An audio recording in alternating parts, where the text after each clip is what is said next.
بسم اللہ الرحمن الرحیم۔ السلام علیکم دوستو، میں ہوں علی رضا اور آپ دیکھ رہے ہیں روح انسان۔ آج کا ہمارا ٹاپک ہے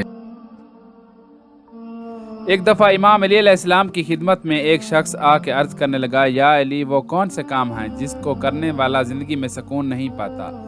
جیسے ہی یہ پوچھا گیا تو امام علی علیہ السلام نے فرمایا، اے بندہ خدا، میں نے اللہ کے رسول صلی اللہ علیہ وآلہ وسلم سے سنا کہ دو صفتیں ایسی ہیں جس انسان میں ہوتی ہیں اس انسان کی زندگی سے سکون چلا جاتا ہے۔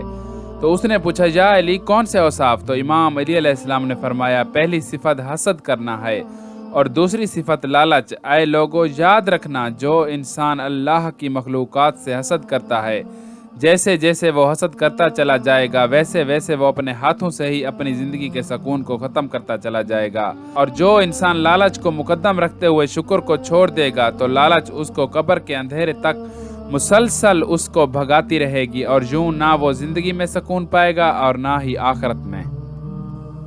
دوستو، آج کی ویڈیو بس یہیں تک تھی۔ امید ہے آپ کو پسند آئی ہوگی۔ اپنی رائے کا اظہار کمنٹ سیکشن میں ضرور کیجیے گا۔ اگر آپ نے ہمارا چینل روح انسان سبسکرائب نہیں کیا تو جلدی سے کر لیں، کیونکہ ہم آپ کے لیے ایسی اچھی ویڈیو لاتے رہیں گے۔ ملتے ہیں ایک نئی ویڈیو کے ساتھ، تب تک کے لیے اپنا خیال رکھیے گا۔ اللہ حافظ۔